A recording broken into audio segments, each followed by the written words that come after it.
Welcome to 5 for 5, the podcast where you get to hear the stories of the players, coaches, and people who made history at Arkansas State with 5 head coaches in 5 years. We won championships, set records, and took the Red Wolves to a new level.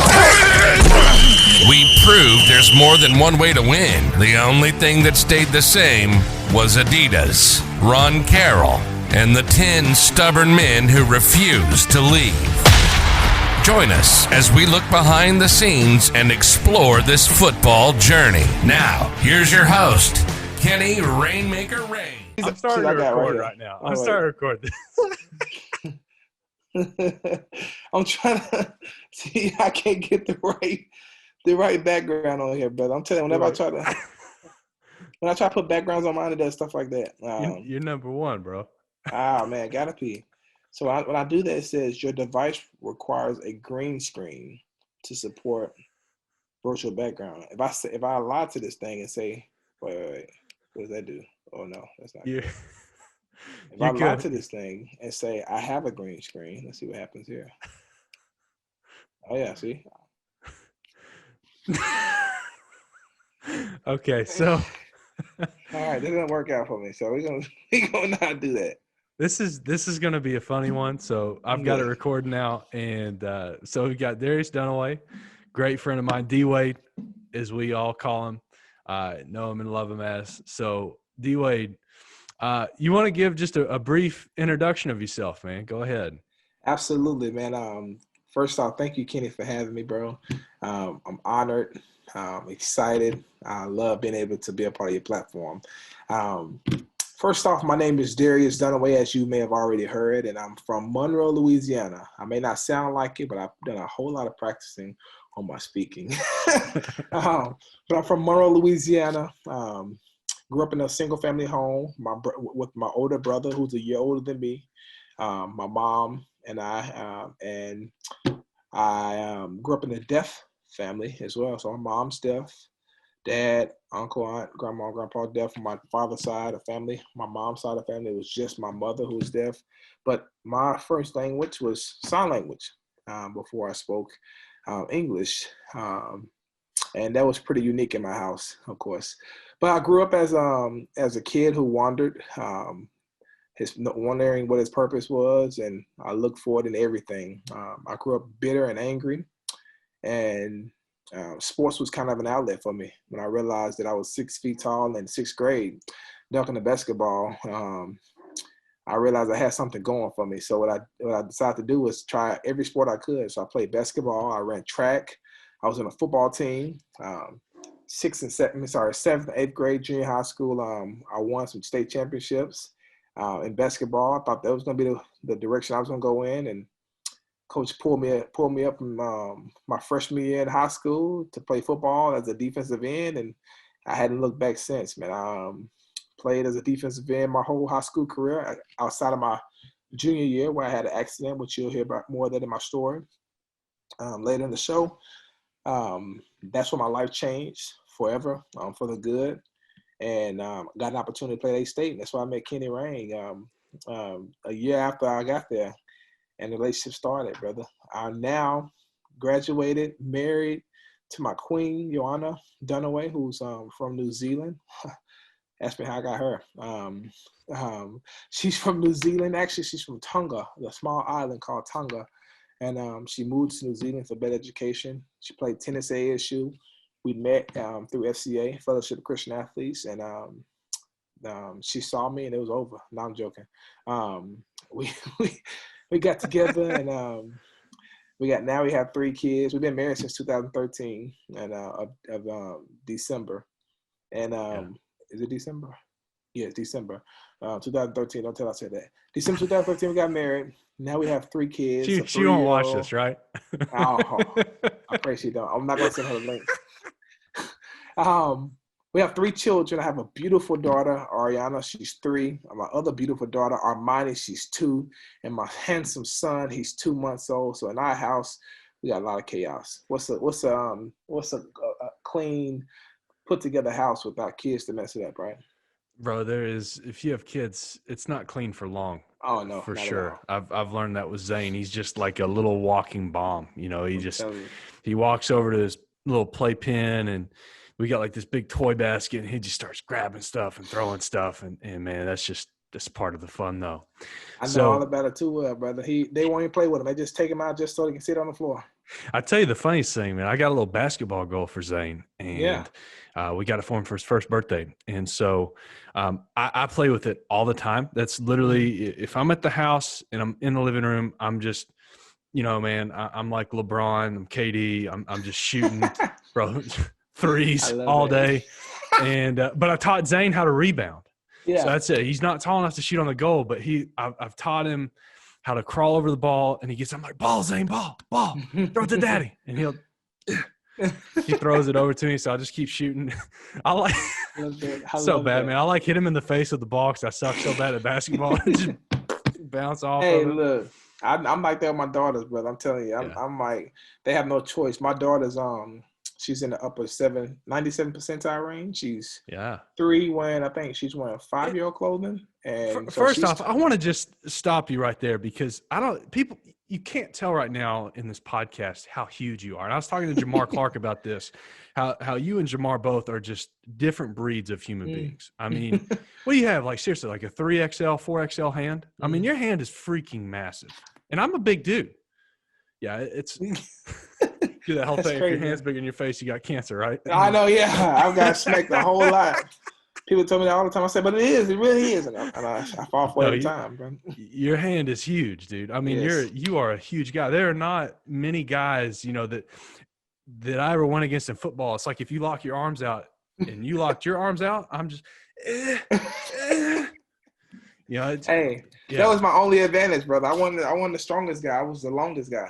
So bro, my advantage was getting the arms extended as fast as I can, and hoping that I wouldn't get touched from there. Yeah. Well, dude, I want to take you back to whenever you were. I don't know when this story was, but I remember you telling me about this. I want you to tell the story about how you and your brother used to throw spaghetti on the ceiling. Like when your mom how did you remember that? That's hilarious. So tell the story, bro. So my mom had this little boyfriend you can call it whatever you want, but he did the best he could with us, I guess. And we had a certain way that we ate our spaghetti. We didn't play about our spaghetti at all. And here comes this guy thinking that he's going to show us how spaghetti is really supposed to be made. So he goes and throws all this healthy stuff in it, bell peppers and onions. And I'm like, who does that? We just want cheese, sauce, meat, and spaghetti. That's all we want. That's how we do it in this house. And maybe a little bit of ketchup, right? I know it sounds disgusting, but that's what we did then. So this guy goes, he's throwing these onions, and it's loaded with onions. I mean, every other bite, I'm like, what is this? And my brother and I would sit in the kitchen because we could never leave the kitchen until we finished our food. Yeah. And this wasn't the case until he got in the picture. Because my mom would normally say, all right, if you don't finish your food, you ain't hungry. Don't call me in the middle of the night saying you're hungry because I'm going to let you sit there and starve. He was like, no, you ain't leaving the kitchen until you finish your food. I'm like, who is this guy? All right. So we thought the only way we can eat our food is to get rid of these onions. We can't get up and get to the trash can because it's right near the opening of the door and he'll see us. So how else can we get rid of these onions without him seeing us, our mom seeing us? So we thought of a great idea. I'm talking about this is the best idea for a 9-year-old kid. We decided to take the onions out of our spaghetti and to flick them on top. That's so bad. And flick them on top of the roof, on top of the ceiling, and hope they stick until we had no more onions in our food and we could eat our food. And somehow, I don't know how, by the grace of God, we got away with that. And they stuck up there for a while, right? I said yes. I mean, I went home to visit after college one day, and I walked in the house and said, I remember when I did this. I went and looked. I'm like, what is that crusty stuff on the ceiling? And those were the same onions on our ceiling. Like 10 years. I mean, easily 10 years, brother. Easily, bro. And my brother and I would sit and look at that and say, bro, do you remember what we did up here? That's why we had ants. That's why we had roaches. Because we did stuff like that. And, it was crazy, bro. I'll never forget that. I can't believe you remember that story, bro. That's unreal. Anyway, I mean, you're one of the funniest guys I've ever met. I mean, you've got this positivity to you. You're infectious. And, dude, you just have these terrific stories. I mean, because Because also too, I mean, you grew up like you didn't have the best circumstances. Oh, heck no, not at all, man. Yeah. It's pretty. Actually, it's very, very hard. Monroe's not a good place, dude. I mean, Oh, you watch Duck Dynasty. That's a different part of Monroe where you were at, right? That's West Monroe. That's the nice side of town. That's where the people with money go. I mean, I mean, we have nothing. We lived in government housing, got government food. I'm talking the Juicy Juice cans. People, if you know if you know about the Project Living, you know about the Juicy Juice cans. We have to put holes on both sides to drink your juice. Your milk, your cheese, all that came from the government. That was part of the week we had, and it was a struggle, bro. I mean, it's a struggle every day. I'll never eat a corn dog again. I grew up on corn dogs, brother. With the burnt middle piece. I used to pick the middle pieces out and have a corn dog with a hole in the middle because I used to always pick the burnt pieces out, like. Literally, bro. That's how I grew up, bro. Yeah. I seen guys get the door kicked in as a kid. I watched the man get shot in his chest at point blank range by his wife because he got caught cheating on her.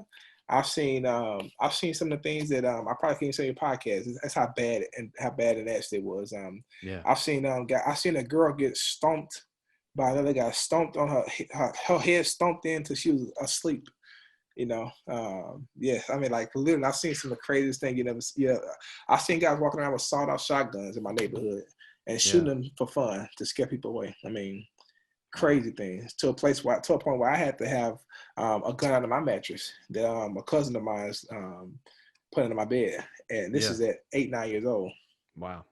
So you obviously had a high motivation to get out of that. Oh yeah, to get out, to protect my mother, my brother as well. Like we had to find a way out. I was so determined to get out. Listen, Kenny. Yeah. I was so determined to get out that not only did I join football, basketball, and track, but I also joined the math club. I joined robotics club. I joined the choir. I joined, and I can't sing a lick. I can sing, I just don't sound good. Yeah. Anything. Yeah, I can sing anything. I don't really sound that great. But I did. I said I'm going to find something to give me opportunity to get up out of this projects, man. And I'm not coming back. And got that ticket out, brother. And man, it was like again the grace of God that I got that way opportunity out. Yeah, especially with my circumstance. Boy, I mean seriously, I think out of all the guys that we played with, you certainly were up there for some of the worst circumstances that you grew up in, man. And so you get to high school, you're obviously freaking massive. Were massive back then. Had a lot of colleges interested in you.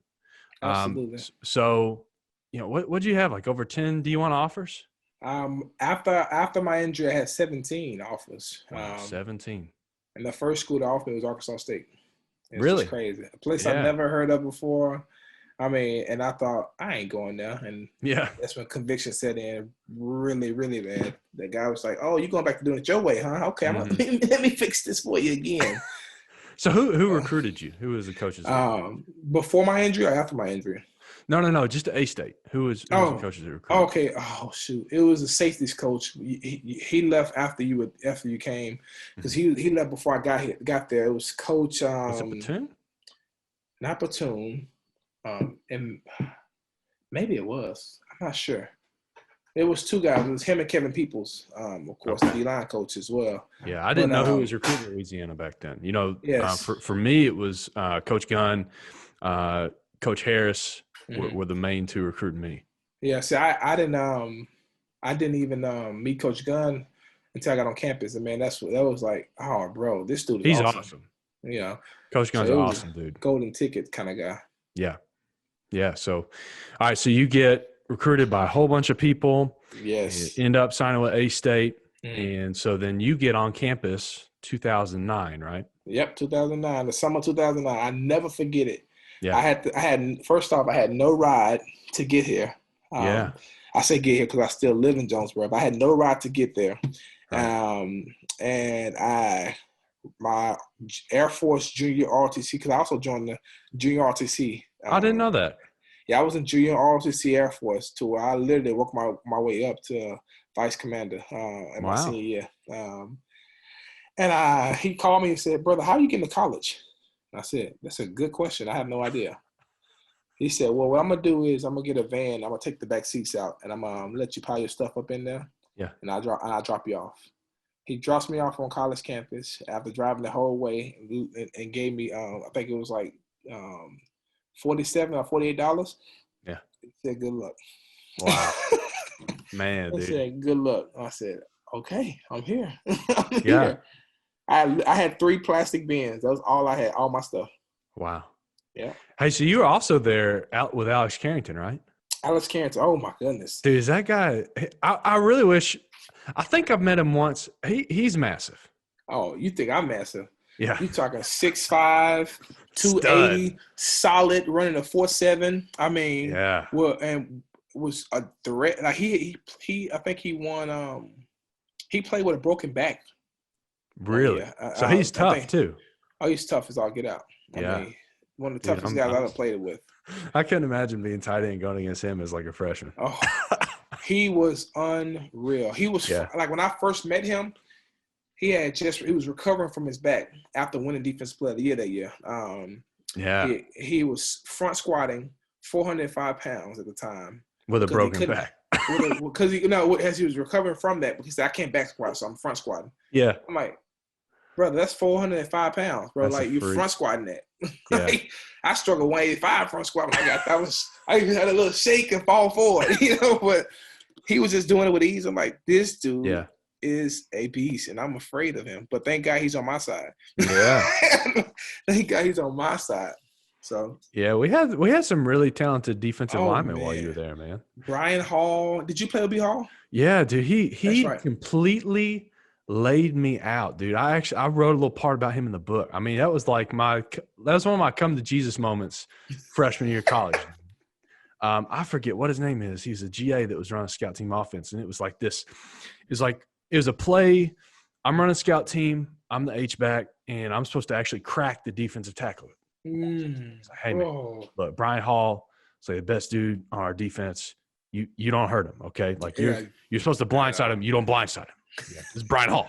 And I'm like, okay, you don't know. You're fresh and you don't really know what you're supposed to do. So I just come in there kind of like lollygagging. Dude, bam. I mean, just lays me out. I'm parallel with the ground. And then Coach Roberts is like the only time he's paying attention to the scout team. And he just comes and chews me a new one, dude. And I'm just like, from that point on, I was like, dude, I don't care what any of these coaches tell me. I'm never just gonna half tell it again. Yeah, no, dude. You can't. They're gonna have to pull the dogs off. Yeah, absolutely. I mean, you got Brian Hall. I'm talking who was a monster as well, 6'3", solid, 300 pounds, 315 pounds maybe. I think all his power came from that gut, though. Yeah, probably so. He was jacked, but he still had that gut. He had this stomach. He always walked around on campus with no shirt on. You know what I'm saying? I'm like, this dude never wears a shirt. How does he get in class with no shirt on? Like, I see him everywhere, no shirt. Literally, stomach bigger than mine, no shirt on. Him. I mean, we had Stanley Walkwee. We had some freaks, bro. Yeah, and as you start going, you got Brandon Joyner. Brandon Joyner came in as well, who right after that became the defensive player of the year. Yeah, third in the nation in sacks, I believe. Well, no, he ended up being second, I think. Was he second? Yeah. It was a lot. It was a lot. Dude was real good. There. Yeah, I mean, Tim Starson ended up being really good. He started out like super skinny, right? He started out as like a small guy. Uh-oh. Got real big. Yeah, I can still hear you. Yeah, Jonah, give me 1 second. Let me turn my notifications on silent because you're going to hear every ding. You're good, dude. I apologize, everybody listening, for my dogs. They're kind of going nuts. If they keep going nuts, I'll try to do something about it. But I think they're kind of calming down now, so we're just going to ride with it. But, also Ryan Carruthers. Oh, my goodness. Bro, he came in the same year with me. Did I tell you how I met Ryan Carruthers? No, dude. Okay, bro. I got a Ryan Carruthers story after you, though. Okay, good. Yeah. So, look, I'm on campus. I get dropped off, and I'm in Collegiate Park, which was booming back then. Now nobody goes to Collegiate Park, which is crazy to me. But I'm in Collegiate Park. I'm in my room. I meet Carlos, Chad Scales, a lot of those guys who I'm still connected with to this day. And I promise you, I'm walking to the room. They say, come meet some of your teammates. I said, all right, cool. And I walk in this room, and there's a guy playing the Xbox 360, playing Tekken 9, I think. Bro, is he not the biggest nerd you've ever met? Oh my gosh, yes, he walked up. I've with never this met gray, somebody that loves video games more than Ryan Crothers. Oh man, he walked up with this gray because he had a Hulk. I think he had Hulk headphones on as well. Like it was like kind of like this. He was like a cartoon character, dude. Oh, bro, He looked like Donkey Kong that loves video games. I walked up to this guy because he had this gray white beat on, this gray tank top on. Yeah. I said, "Oh my god!" I said, "Brother, what you a senior, junior?" He said, "No, I'm a freshman." I said, like, did your voice come that deep? Like, how did your voice get that deep? Did it come like that when you got it, when you bought it? Like, and he's like, I said, that's how he was too. He's just like, I'm Ryan Crothers. But then you get him playing video games. Man, I'm so excited. It's second. Different person, brother. Dude, whenever you just hanging out with Ryan Crothers, dude, he had like this super high pitched voice. He's nerdy, but. So I met Ryan Crothers my true freshman year. So, you get there early, summer ball. I'm taking a class in July. I'm taking a Western Literature 1. And the only other football player in the class with me is Ryan Crothers. And, of course, once again, it's the same thing. It's like, so you're like a senior, right? It's like, oh, redshirt freshman. Oh, my gosh. And, bro, Ryan Crothers every day. Okay, so, like, if you're a normal human beings eat like apples, they eat bananas. If you're just going to eat fruit, right? Yeah. Or even vegetables, you're going to eat a carrot, maybe some celery. But Ryan Crothers eats potatoes raw. He would come to class every day, not a baked potato, a raw potato. Eating it like an apple. I've seen it. Like an apple, bro. Who does that? Ryan Crothers does that. That's the source of his power. Exactly. I said, bro, I used to ask him, what are you doing? He said, oh, man, you don't know what I'm getting from this potato. I'm like, if it makes me look like you, I'll take a bite. This is slightly off topic, but it's funny because we had several guys who had like really weird eating habits. Oh, yes. So Bull was another guy. Robinson. Like you were here for him too. You sure were. Yeah, I was here for Bull. So for those of you guys that don't know Bull, some of y'all are listening, some of y'all are watching. Bull, if you've ever been to like an Under Armour or a Nike store and you see that like 7-foot muscled up thing, that's got the clothes on, that's just Bull. They just saw him. They made a statue of Bull, and that was the inspiration behind it. Bull's this running back that's 240, 2% body fat. Oh, unreal. Bro, stupid. So his secret. His secret was he would eat Apple Jacks with water.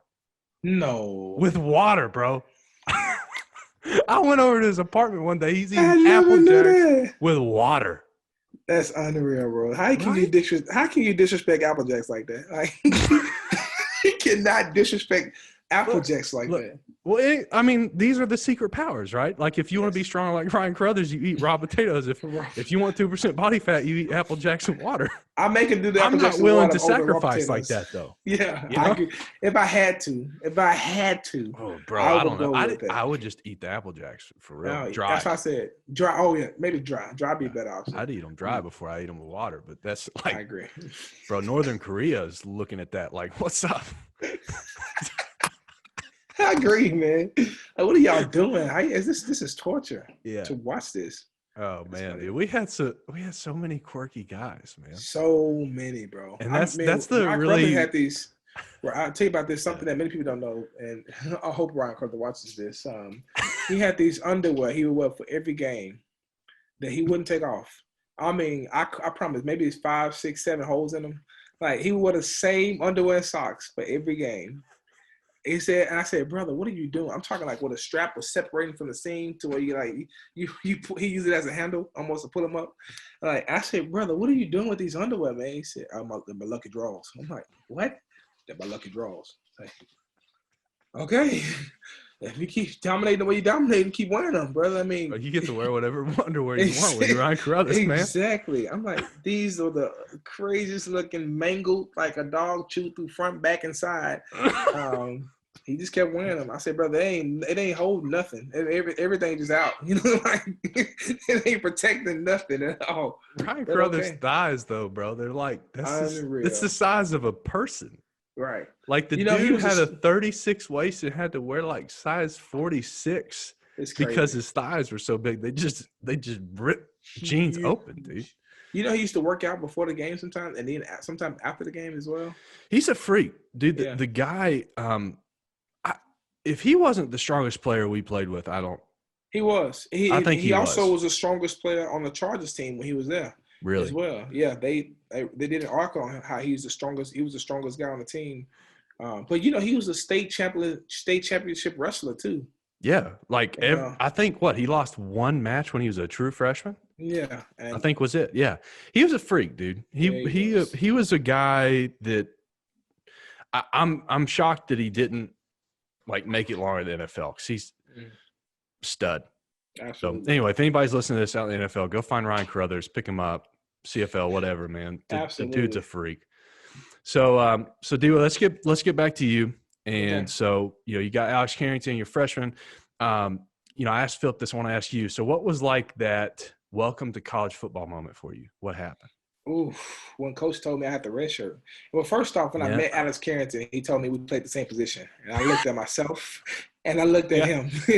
He asked me, well, where do you come from? I told him where I was from, Monroe, Louisiana, Carroll High School. I was a strong side defensive end. You know, I played the field. I was the guy that people tried to avoid, basically. And I look at him, he said, well, I'll do that here. I'm the strong side. I'm like, you sure you're in a defensive tackle? Or, a nose guard? I said, you are huge. Yeah. He said, no, I play strong side defensive end. I thought, okay, this is real. This is real. And then as I'm training, I'm working my butt off. I'm trying to gain weight. Coach tells me, this is the first time I've ever been told in my life, eat as much as you want.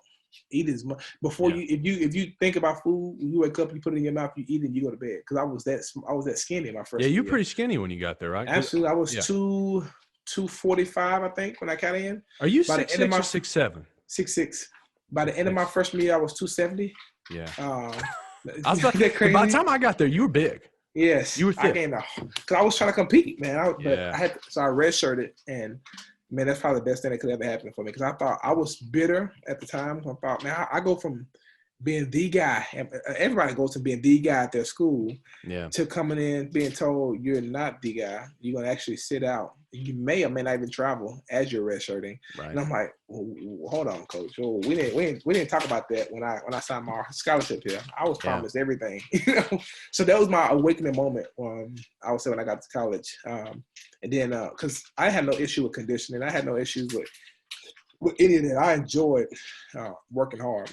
Right. And like I said, I was able to use my leverage to the best of my ability. But also going up against Derek Newton was tough as well. He was a beast, dude. So good offensive line. Dude, we got a lot of talent under Coach Roberts. I'm telling you. Yeah. Derek Newton, third round draft pick to the Texans? It was something like that. Had a good career. Good NFL career. Until he tore his both knees up in one play. Yeah. But he was like one of the highest offensive line paid offensive line at one point. Actually, that's what happened. The year he got his new contract, that's what it was. He was the highest paid offensive lineman, and not long afterwards, he tears both his knees. It's unreal. So going up against guys like him was hard as a freshman. But it makes you so much better, though. Absolutely. He completely destroyed me my whole year. The whole year. Dude, that's how it was for me with going up against Demario Davis and Brandon Joyner. Another big name, Yeah, I mean, going against those dudes every day, it's like it forces you to get better. It's one of it's very humbling. It's like you said, dude, you go from being the dude whenever you're in high school. You're like, if you go to college, you had to have been one of the best on your high school team. Exactly. Pretty much just goes without saying. And so you get to college and you've got this, and there's very few people that don't redshirt. Right. Very few. True.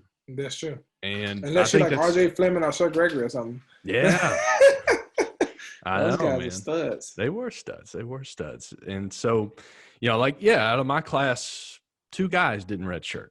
Mm-hmm. So Brian Davis too. Brian Davis, just talked to him before this podcast. Actually, he started as a true freshman. Even Q Lee redshirted. Q Lee redshirted. Sterling Young, it's another real good one. Redshirted. All these great players redshirted. Like, Demario redshirted. Didn't Alex Carrington redshirt? Yep. Most of these, I think, especially at a school like ASU, it really benefits a school to go find the kids out of high school, redshirt them, give them a whole year to develop, to play against the best players on your team. Exactly. You're playing against the starting offense and starting defense every week. You're getting the crap kicked out of you, but you're learning, you're getting better, you're improving, and you're really you're honing your craft that year. Mm-hmm. You know, man, you're sharpening the sword that you're going to be swinging later on in your career. Absolutely.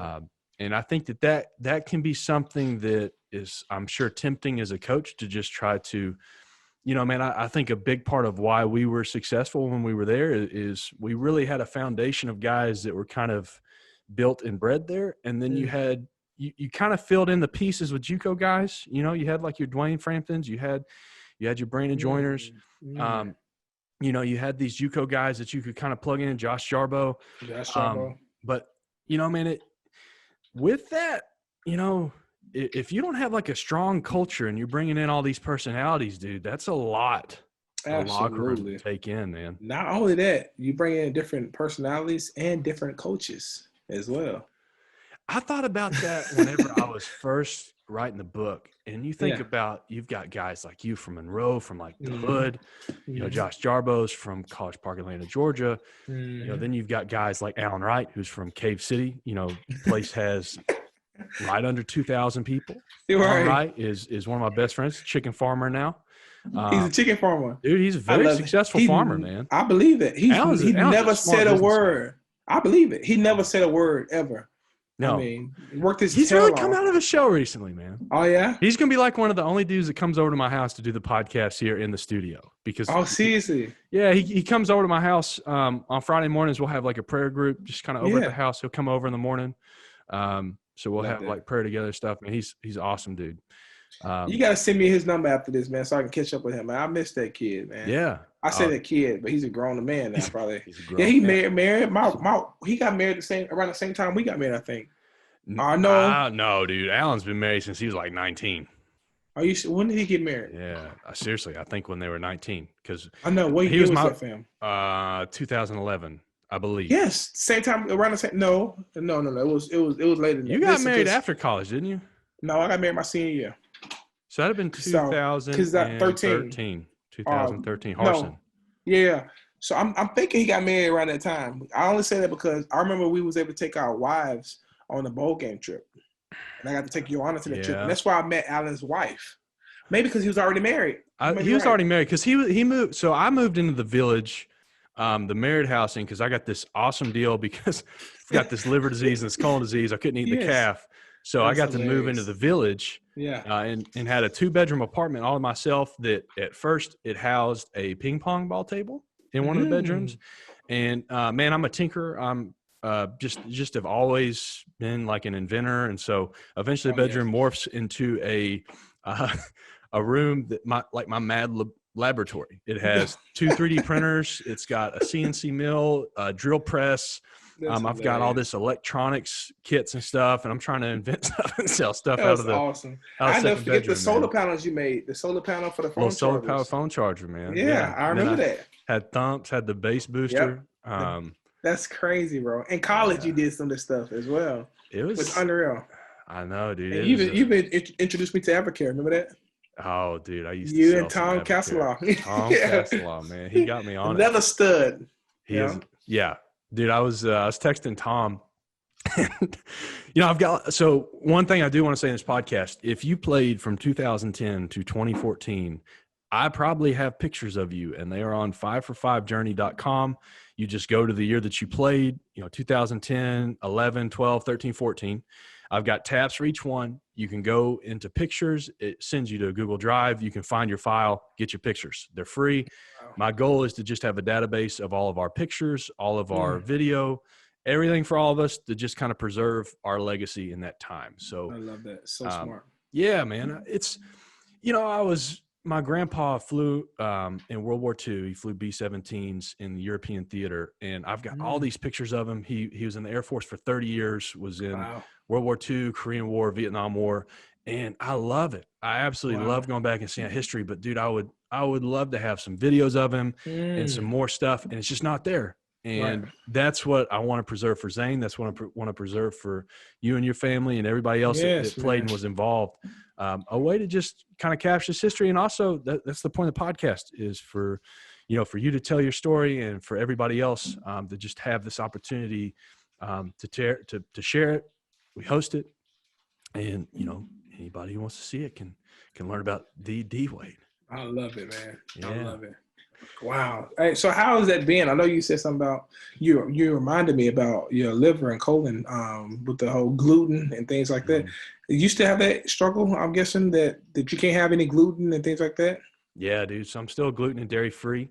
Been that way since I was 18. And so, I actually you didn't find out till you got to college that you had this, right? No, dude. My freshman year, I lost 20 pounds in 2 weeks. Was having my whole colon was just filled with ulcers. I mean, it's bad. And this had never happened before in high school or junior high. I forget. It had, but I never told anybody. I didn't know it was. It's one of those things, dude. It's like you don't know you can't see till somebody puts glasses on your face. Yeah. Like as stupid as that sounds. I understand. Trust me. You don't know that ulcers aren't normal until somebody, like a doctor, asks you, like, "Hey, man, do you ever have ulcers? What does that mean?" And then they tell you what it describes. And it's like, yeah, dude, I've had those ever since I can remember. It's like, oh, that's not good. Yeah. Oh, it's not? Yeah. I don't know, man. Right. Yeah. It all, as stupid as this sounds, it all stemmed from an episode of South Park when Cartman has blood in his stool and he thinks it's his period. Okay. And I'm like 10 when I'm watching this. And so I thought that was me.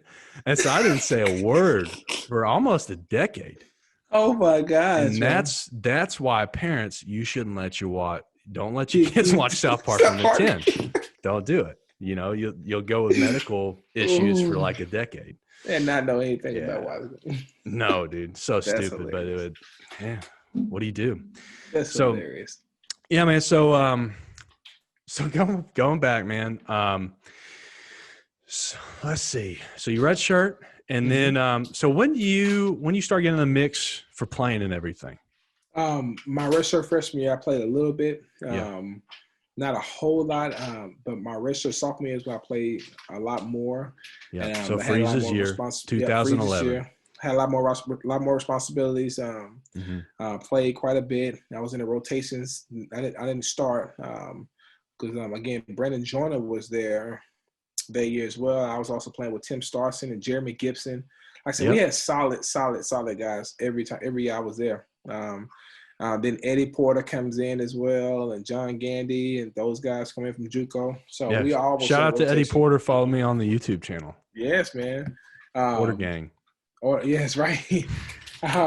So I was always in a rotation with those guys, and I was more of I was more of a guy that was good at his responsibilities, but didn't make a whole lot of stuff happen when he needed to. Like I can keep my whole plug. I can keep guys from coming my direction, but when it comes to going to get that extra sack or get the extra step, that's probably my biggest struggle sometimes. Yeah, you're just a massive guy, dude. You took up so much space. Like you were, for me, you were the hardest defensive end that we had to block, and it was just because you were so massive and so long.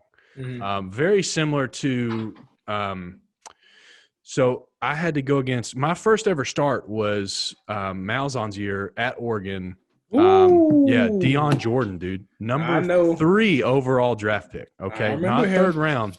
Yeah, he was like you, but no offense, jacked. Absolutely, I remember him. Yeah, I remember him.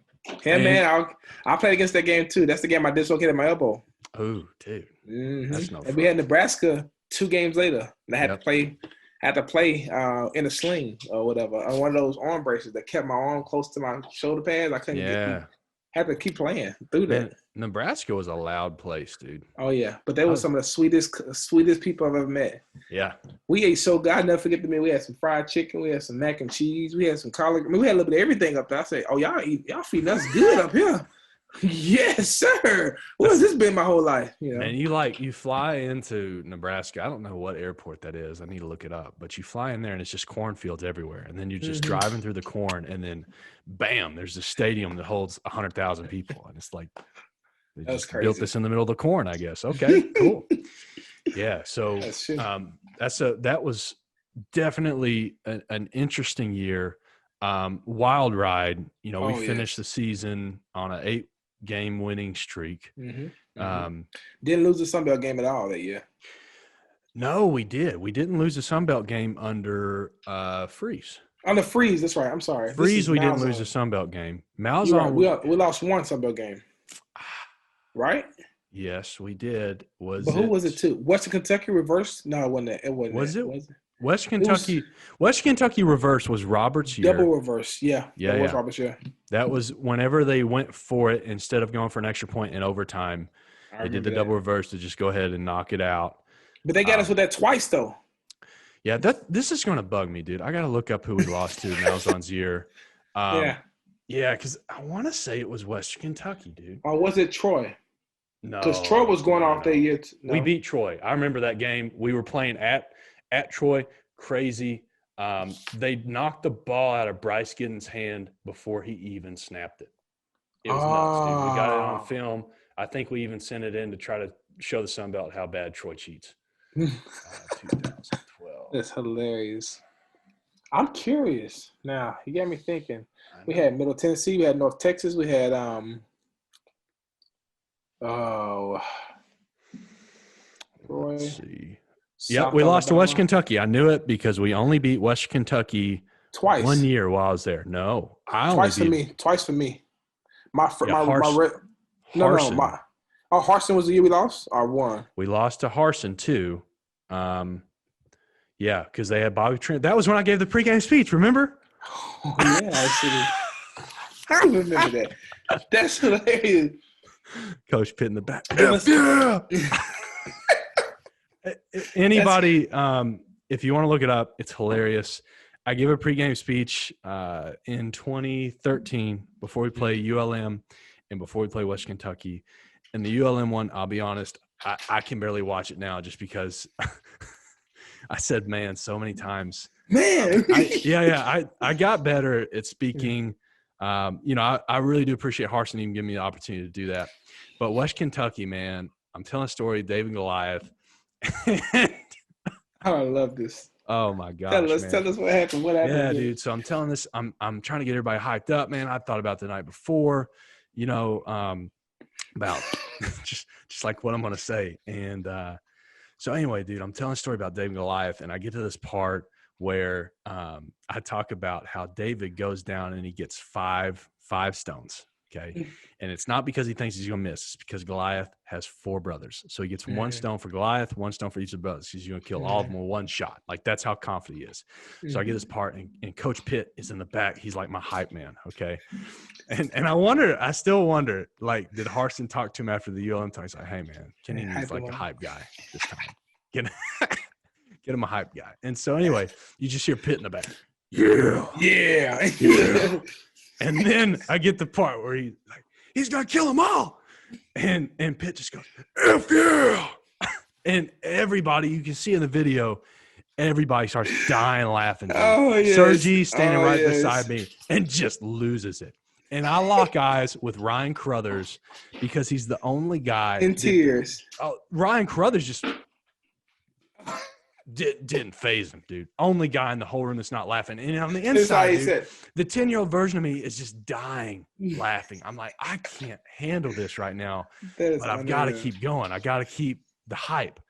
And so I just lock eyes with Ryan Crothers like the rest of the time, finish the speech, and then we go out and just get completely cheated by Bobby Petrino. That game was such crap. Still makes me sick. It was. They can't. How did they come back from that? Because we was up. Bro, there was like at least 3 times on that last drive that they had a 4th down and there was a penalty flag that gave them a first down. Yep. And one of the times there's not a flag for like 5 seconds. Bobby Petrino gets in the ref's face. I forgot. Maybe it may have been Crothers that actually tackled the quarterback because they said it was roughing the passer out of bounds. Oh, so stupid, dude. Yeah. I remember that. Even the play before they scored, the touchdown was they were stopped. They were stopped. Game was supposed to be over, and they threw another flag as well. Oh, dude, at least 3 times that game should have been over on that drive. Yeah. That was. I never was forget that game. Yeah, I know, dude. That was the most. How I forgot that. That was our loss. But luckily we pulled it out, and somehow we still won a conference. So we beat West Kentucky. They were really bad that year. Not Harson's year, West Kentucky was not bad. Roberts' year, they hadn't won a game till they beat us. Yes, exactly. We beat them Freeze's year. So Freeze's year was the only year that while I was there that we beat West Kentucky. Okay. Yeah. So 09, we beat them, I think, as well, though. My 09, y'all were pretty good. What was the record? Was it? Y'all go 6-6? 6-6. Yeah, 6-6. That's right. We should have went a whole lot because we had guys like Reggie Arnold who rushed for 1,000 yards a year. Monster. We had my gosh, we had so many guys that could have that we should have. We had receivers out the wazoo, brother. We had what's his name? Oh no, dude! It's saying 2009 4-8. Yeah. Oh, 4-8. Oh, that's right. Yeah, it was a disappointing season. It was a disappointing season because the next year was 6-6. But no, next year 2010 was 4-8 as well.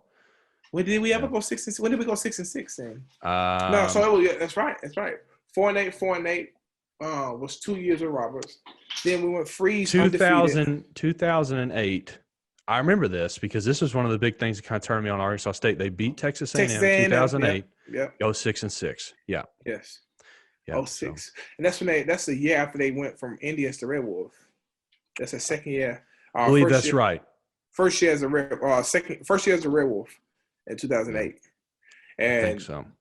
But so that's what I remember. Actually, it won 6-6. I remember us being so good, but not being able to finish a game. I think a lot of injuries too. Like we had a lot of injuries. Over 20-something season-ending injuries. Lots of injuries. Vendola, I wish you met Vendola. Evan Vendola. This dude, I watched this dude. It's my redshirt freshman year. Actually, it's my freshman year before. Not even. I'm redshirting this year. So is it my redshirt freshman year or is it my freshman year? Yeah. I don't know. But it was my first year in college. I'm watching this kid as a safety go and make a tackle, and his leg snaps. And his ankle turns the opposite way, and his leg is curled over. And I'm like, this is the first game against Mississippi Valley in 2009. I thought, oh man, what the heck did I just witness? I mean, his leg is just like literally curled over, and his toe is pointing the other way. And I'm like, he's one of our best players. First game of the season. I said, yep, this is real. College football is brutal, man. Oh, yeah, big time. It's it blows my mind how these guys manage to stay healthy as long as they do in the NFL. Mm-hmm. Mm-hmm. It's crazy. I mean, that's my last 2 years. I mean, my knees, and I had never had knee problems before, but dude, you just get enough shots taken at them. I mean, they're just one day they're going to give. That's true. Trust me, I know. Yeah, you had some knee problems. I had ACL surgery, MCL surgery, and I feel them both every day. Yeah. Well, man, one of the things too, D-Wade, I want to get to, because you also have a really just powerful testimony. You're with FCA now on staff over at ASU. Mm-hmm. Man, I'd love for you to talk about that. So, yes, what really, I guess really what happened to you? When did you end up becoming a Christian? And just kind of walk us through that. Okay, so I always knew the truth of who God was, what He done, and even how I was supposed to live. But I just never really made that connection to my heart, from my head to my heart. And my grandma, like I said, she implanted this in me at a young age, and I lived a life that I thought was good enough. I did the right things for the most part in my own eyes. I did the right things. I wasn't the guy stealing, actually, I'm lying. I was stealing. I wasn't stealing more than the worst guys. I wasn't stealing cars. I was stealing little baby cakes. I wasn't stealing cars. You trying to live? I was trying to live. You know what I'm saying? I was. I justified my sin so much so that I thought, well, I'm not as bad as this guy, so I should be good. Yeah. Right? I'm playing sports. I'm doing the right things. I only got one girlfriend. I'm not cheating on her. I'm treating her right. So I justified everything in my life for so long until I got to a place in my end of my sophomore year in high school playing defensive end. I had, all kind of schools from LSU. Literally, I was sitting with Les Miles at LSU having lunch with him. Me, him, and some other guys, Brokevis Mingo, Ruben Randall, several of those guys that year. about, hey, being at LSU, being a Tiger. I was getting calls from University of Arkansas, Alabama, Ohio State. I mean, you name it. I was getting so much. I was in so much popularity from my blow up season, my sophomore year, that I thought, okay, this is it for me. And it was, as I was training to prepare for my junior year, which is my big year, the second to last summer training session we had, I'm running routes because I was playing tight end as well that year. Running routes, forgot to change my cleats out. See, back then we had the old Reebok cleats where you had a little deal, you can just unscrew them. Yeah, you had to screw them in. Yeah, you had to screw them in. I had those in high school. When it was all muddy and wet, you put the longer ones in, right? And if it was dry and cool, you can put the little bit shorter ones in. And I had my long ones still in, didn't change them out. And as I'm running this route, I go to plant and cut, and my toe gets stuck in the ground. I twist and I feel my knee pop. And that was the toughest sound I could ever hear. And I'll tell you why, because that was the sound of me tearing my ACL. Get to the doctor's office and he tells me basically, hey, you didn't just tear your ACL, you completely tore it, and you're gonna have to have reconstructive surgery on it. And this is previous to this. I tell my girlfriend, hey, we gotta stop having sex. God is trying to do some things in my life. Because I started to see where things were going. I thought, I'm gonna try to perform. I'm gonna try to do the right thing so that God can bless me more. Stop having sex outside of marriage. I'm gonna stop doing this. I'm gonna stop cursing. I'm gonna stop doing all these different things, right? I'm gonna start behaving so that I can rub this genie in the bottle and say, God, look, I stopped doing this. Now you owe me. What you gonna do for me? So this is this is right before I tell my ACL. I make this have this conversation with my girlfriend, and she's like, no way. No, why would we stop? Like, no. And she didn't like that idea. So I told her this is what we're gonna do. So I tear my ACL shortly after, and I thought my life was over. Top that off, as I'm in my recovery stage, trying to recover, I get a call from a friend of mine who thought that me and this girl broke up, and she sleeps with my best friend. Oh, wow. So the two things that I cared about the most, but the two things that was pretty much God in my life that took God's place in my life, my idols, absolutely. Yeah. Those two things were taken away from me. Right. And I blamed everybody. I blamed my father for not being there. I'll tell you more about that. That was my motivation. The majority of my life is not having a father who was consistently present in my life. Left when I was 2 months old. I saw him for maybe a day when I was 7. And after that, I saw him when I was 14 for a little bit of time before he disappeared again until I was in college. I mean, and I hadn't seen him since my wedding in 2013, even to this day. Wow. But the anger and the hurt I felt towards him was my motivation, the fuel, and the fire and desire that I had to prove him wrong, to prove him to him that he made a mistake for walking out on us. And when I tore my ACL, I was angry with him. I was angry with God. I was angry with my family as well. I pointed the fingers at everybody. And at that point in time, I was still I didn't stop going to worship, to a church service. I went to a church service in Louisiana, and I went and I heard this message from Luke 9:23. And it was about dying to yourself daily and carrying your cross. And I thought, what the heck is he talking about? How can somebody die to themselves daily? How can I die to my desires and what I want to do in life? How can my plans aren't bad. I just want to go to the league and take care of my family. My plans aren't terrible. I'm not trying to be a dope dealer. I'm not trying to do this, do that, and the other. But you want me to die to you want to die to my good plans to follow the unknown of your plans? And I had to understand that God had some great plans for my life. I just had to trust him. And I had to see if I was willing to, God was testing me to see if I was willing to surrender my life to follow him. And at that point in time, I had nothing else to surrender. It was kind of easy for me because the thing I cared about the most was taken away from me, which is football, a competing period, and in my relationship as well. So I said, all right, God, I give you the rest of what I got. And that was the best time I could have done it because God filled a hole in my life that nothing else could fill. Yeah. Man, I think that God certainly, man, when we go through the valley, I think that's a lot of times that we're stripped of those idols. Very similar story to what you had with me, D. Wade.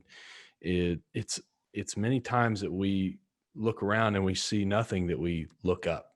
And I think that God really can use those opportunities, can redeem those times whenever we have everything taken from us, and uses that to show us what we really should be paying attention to, what we should be focusing on. So Absolutely. that's awesome, dude. And I just want to say too, so many things, but first off, I just want to add before I forget this, man, I'm so proud of you for being a dad. You're a chain breaker. You think about where you came from, you think about the environment you grew up in versus what you're able to offer your wife and your kids now. Dude, that's going to change generations and generations from now. Absolutely. That's Absolutely. the real legacy that you're leaving behind. And also, not to mention how many of these young men and just people on campus that you're affecting at FCA and helping them to grow in their walks with Jesus. And man, it's just awesome. And I'm so proud of you for all that. And I appreciate that, brother. Yeah, bro. Know it. And, I think back to whenever we were in college, and I think all the way back to Freeze's year, dude, we would do these like prayer walks. Bro, I know. Hotels. Do you remember that? And I was like, bro, I wonder who's gonna do this with me. And I think I came to you with the idea, and you said you'd join in, and I went to Sir Gregory and some other guys, and before we knew it, bro, we had a squad. went from having a few people to like a lot of people doing this with us. Yeah. Did you ever meet with us in the parking garage those mornings? Parking garage? Me, Sweat, Demario, and a few other guys. I can't remember my memory as far as who all was with us. We would get up at 5 o'clock in the morning and go on in the parking garage to the very top floor. At ASU? At ASU, and pray over the campus. Man, no, dude. This is 2009. No, this is 2010 and 2011 as well, too. We did it some, I think. Could be wrong. I mean, when I did it 2011. But I know for a fact we did it 2010. Sometimes I remember like me and Brad, Sharon, and a few other guys would go up to just like the parking lot, man. Yes. We would pray for guys. We pray for campus. Absolutely. And that's one thing I think that spiritual bond that a core group of us had on each one of those teams, I really do think is an unsung important characteristic as to why we were successful. That's kind of part of this, is just exploring, life lessons, exploring leadership lessons, because it's unprecedented what we went through. It's, some of these college coaches are going to go on to be some of the best that are out there. And I think you'll continue to see more and more of these assistant coaches that were there, but there was certainly a common thread, and it was not the head coaches, but that was one of those things that was common throughout. I'd say, what do you think? Really kind of started in 2010, but I think really kind of blossomed in 2011 under Freeze. Absolutely. That spiritual blossom opened. Freeze opened up the door specifically. Yeah. Yes. Freeze really pushed that, man. I mean, playing Chris Tomlin at practice, and how many college football teams listen to K-Love? Exactly. That's what we listened to in practice, bro. Yeah. And people hated it at first, and then before you know it, people hated it at first. Yes. And then after a while, you see people in practice kind of like, hey, turn it up. Yeah. I'm like, hold on, I thought you was tough. Get that Kirk Franklin going, man. Exactly, bro. I mean, so Freeze pretty much gave us total access to do that, man. And I think 2011 was definitely the breakout year for us. We had guys legit giving like the Christ and turning from several things that they battled in their life. So I mean, I agree with you. 2011 was the blow up year for Arkansas State. No, and that continued in 2012 and 13 and even in 14. Man, and one of the things I'd like to hit on, just because you were so close to him, is Markel Owens. And man, just talk about him, because I was talking to Miss Germaine, Markel's mom, about something that Markel was a part of, a spiritual awakening that really happened in 2014. And I know that you weren't there to see it, but I mean, man, we had more than 10 guys come to Christ on that football team my senior year. I know that on the field, our record was not great. We were 7-6 by the end of it. But man, off the field, there really was an awakening that happened after Markel. And I think it's just because Man, when you have somebody like that, that's that young, that dies in their prime of something that had nothing to do with them, it opens your eyes to life goes by like that. We're not promised tomorrow. And listen, I can remember the day I met Markel on. It's the day he came to college campus. Yeah. The day I met his mom and his grandmother, and said, "Take care." She looked at me and said, "Take care of my baby." Yeah. And I said, "Oh, I got him. He's gonna be fine. He's gonna love it here. Don't worry about it, Mama. I got him." And I can. Then fast forward, I can remember the day where Markel gives me his truck key. I said, "Bro, I'm not responsible enough to hold on to my spare key. Can you keep it for me?" And then he will even let me use his vehicle because I got a little side hustle job to deliver newspapers. You were running papers. Yeah, you remember that? I remember that. I did. And I used his truck because my car was dragged. My car was dragged the ground, so I used his truck to load the papers in. Yeah. But that's the dude had a big heart, bro. Big heart, huge. you know. And man, just to see his life be taken like that, because I remember this is right before the bowl game. Yeah. And he's like, "I'm going home for break." I'm like, "Brother, you be careful, man. Can't wait to see you when you get back." We hugging at each other. No, it's right after the bowl game, right? Yeah. Or before the bowl game. Yeah, after the bowl game. And we hugging each other, excited and things like that. Cause we had just won our bowl game. It was in Mobile. And we go home. That one was nuts. That one was probably the most energizing, crazy win. Unreal, bro. Wow. I think, was it the shoestring tackle or was it the block punt? Shoestring tackle was against Kent State by Q-Lee. Oh, that was the year before, 2012. Yes. This was 2013. Game happened in 2014. Yes, Ryan Carruthers block. Ryan Carruthers block on the field goal. Yeah, against Ball State. Winning. Yep. Yeah, everybody storms the field. Unreal. So we all on cloud nine. Oh, yeah. And then all of a sudden, breaking news. Not long after, this man gets killed. And his brother had to watch it. His mom had to watch it, Yeah, I know, man. It was, one of the things too, and I don't even know if you heard this, but I was just talking to, I had a really good conversation with her, and, because I just wanted to make sure it was okay before I even read like the intro of the book and everything, that she was cool with me telling that story. And, his little brother actually came to Christ after that.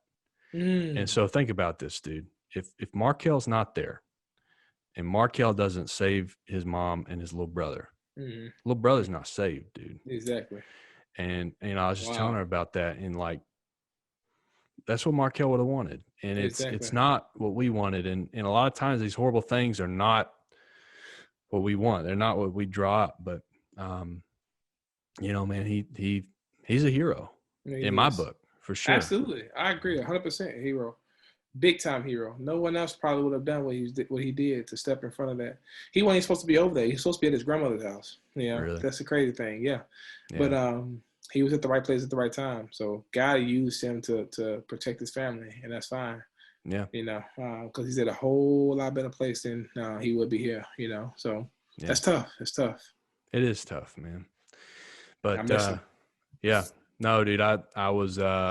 Got to share over at Lyon College, got to share his story after young man Nacho Gomez passed away here, and just kind of got to comfort those guys.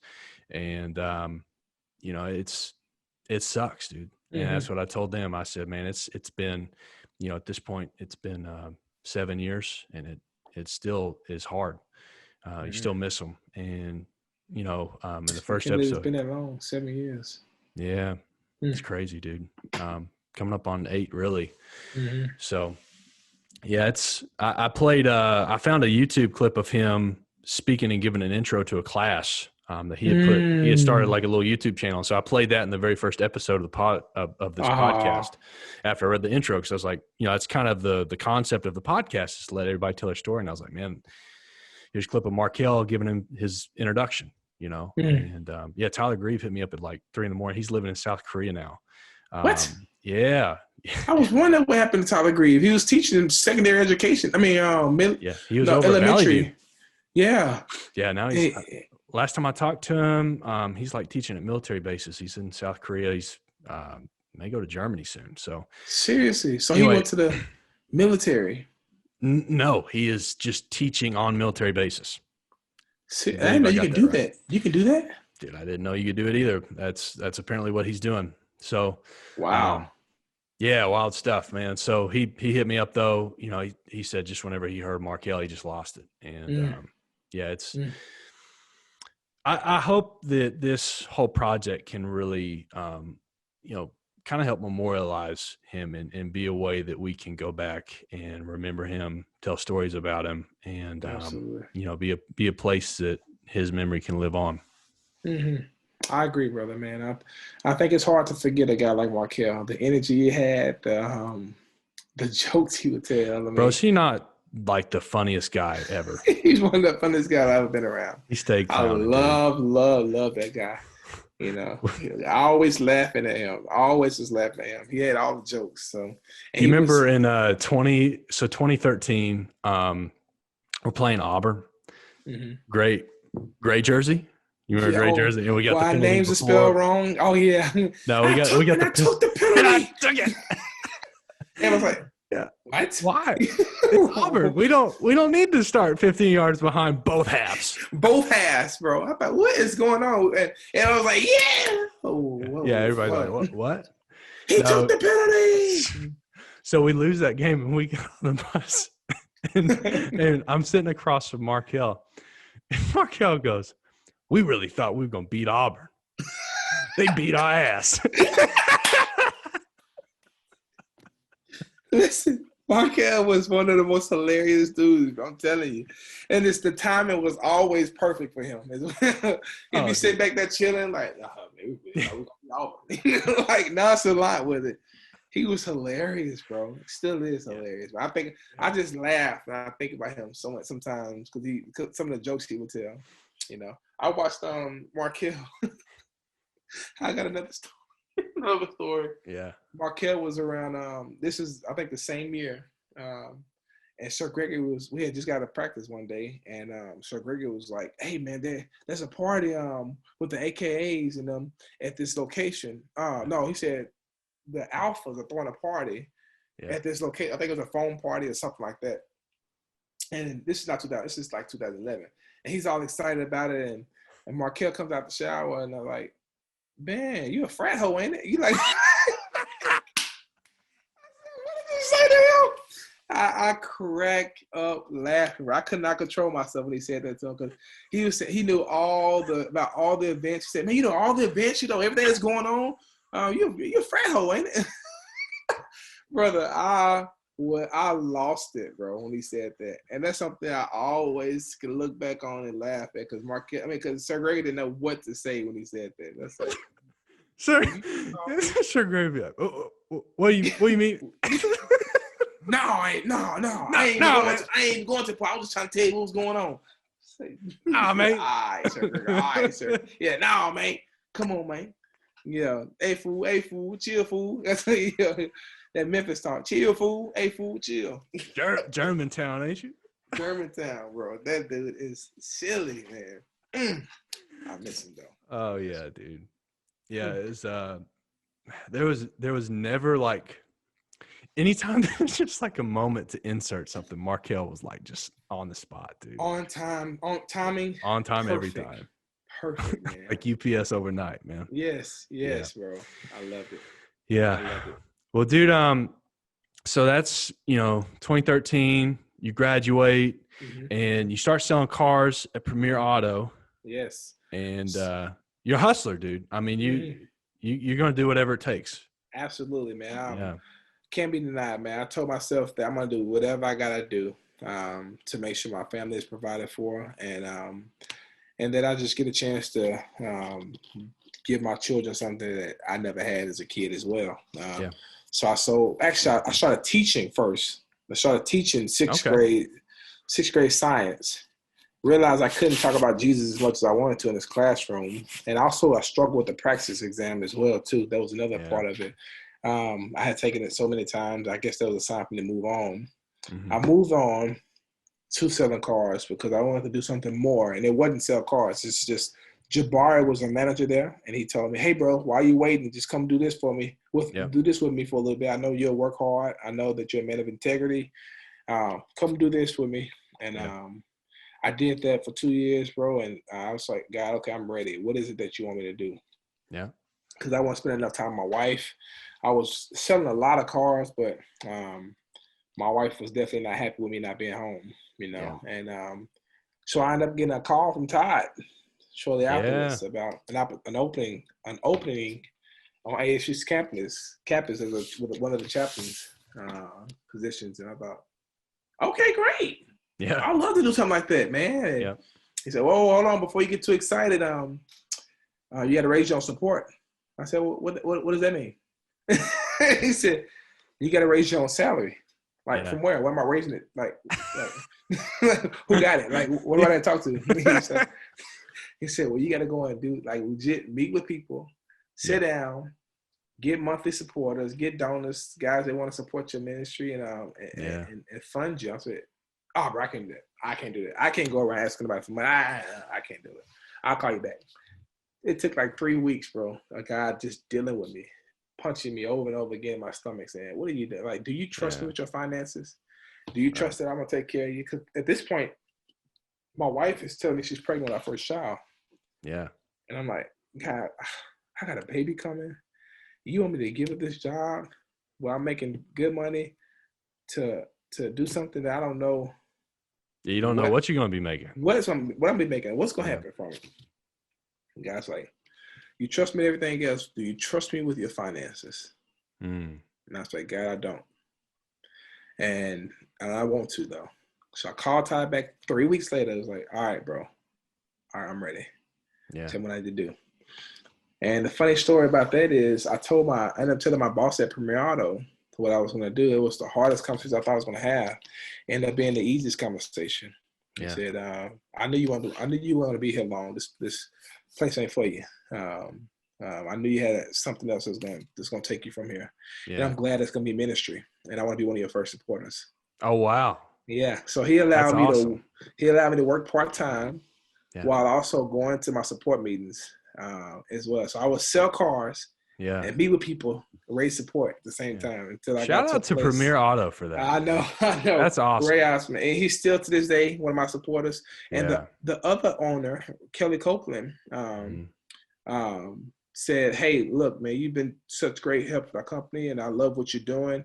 He gave he gives every year as well. He decided to give a big gift as well. So 2 of my big gifts come from the 2 owners I work for, not knowing that my hard work, me being detailed, my excellence in how how I came to work every day will in turn be a blessing to the ministry I was going into. Right.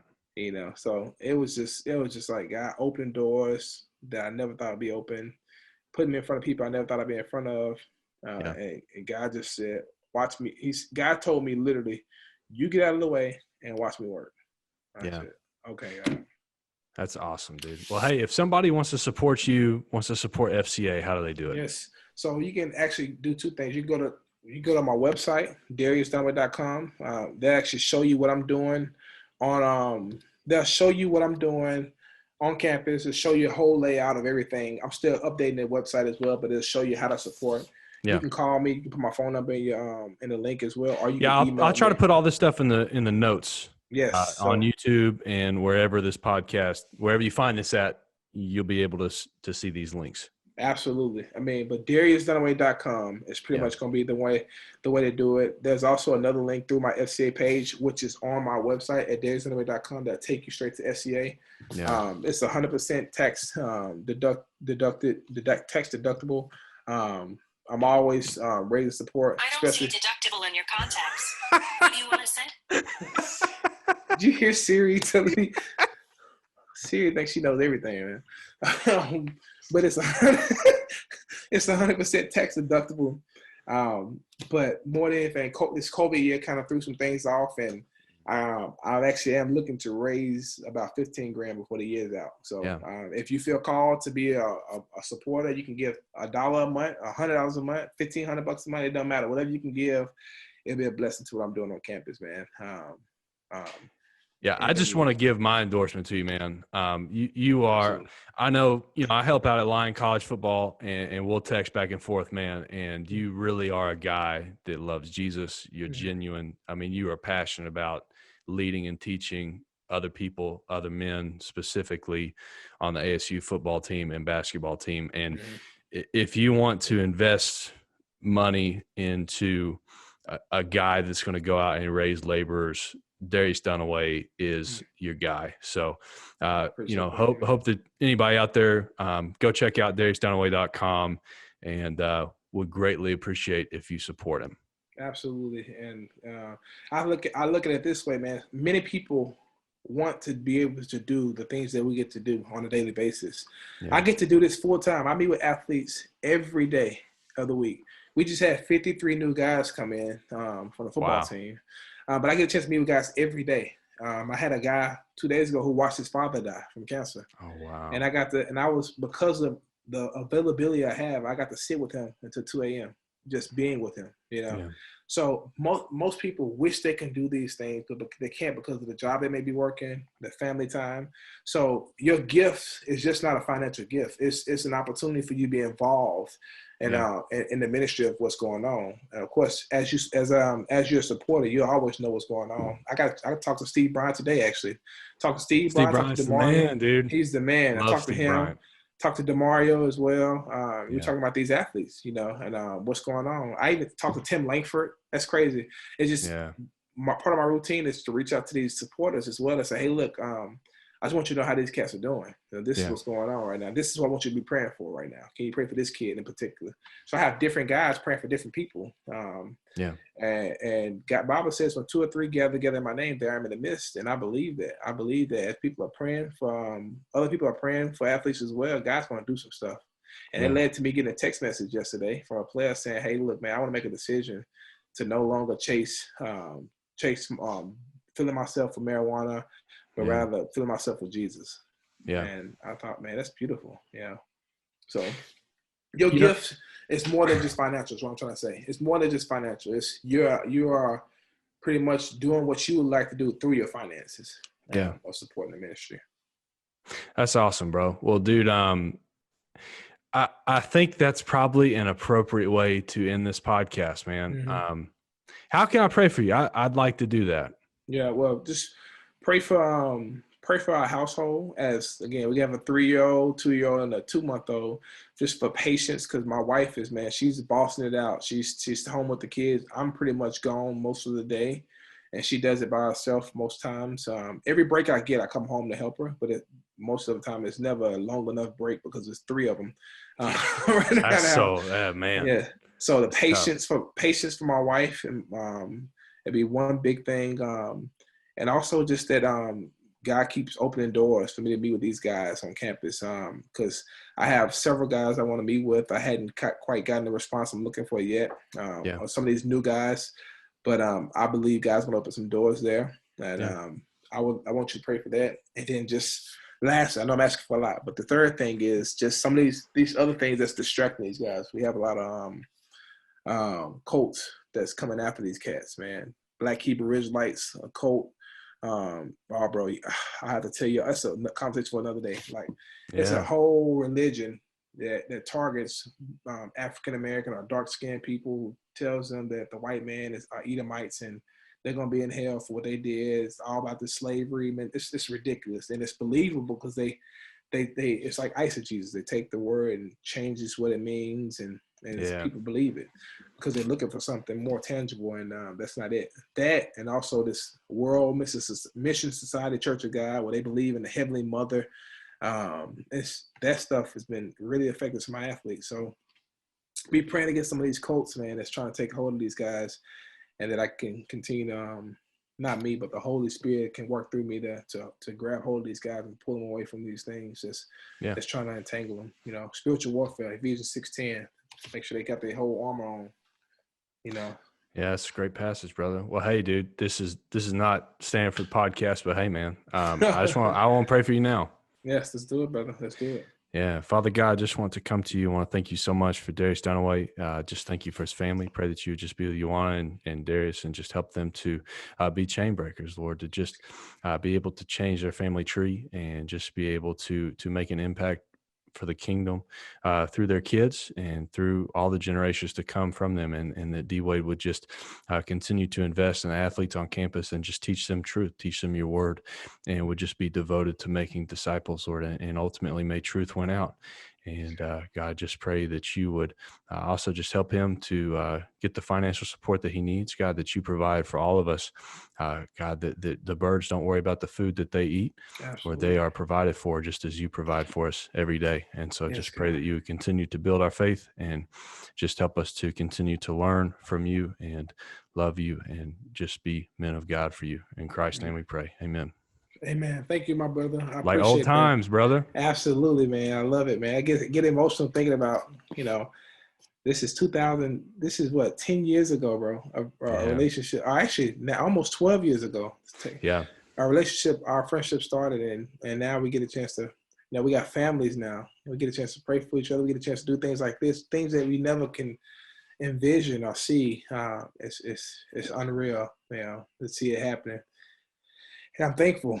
I'm thankful. I want to get a chance to make sure I always reflect and slow down. And this podcast has given me time to reflect and think about the journey we had, brother, and the journey we're still having, and the legacy we get to leave around with our children. Man, it's crazy to me. It's crazy what God is doing, and I can't wait to see so many more. I want to help other athletes have the same kind of story. Yeah, I want to help other athletes, get a chance to share how their life completely was changed when they came to Arkansas State. Not because of me, but because of Jesus. So I'm excited, bro. That's I'm awesome, thankful dude. for you. I'm thankful for you, bro. I'm proud of you, and love you, brother. Thank you for doing this. Brother. Oh yeah, always, man. Let me know if you ever need anything, and I'm always available for you anytime you need it, brother. All right, bud. Love you, bro. Love you too, man. Yeah. We'll see you, bud. See you.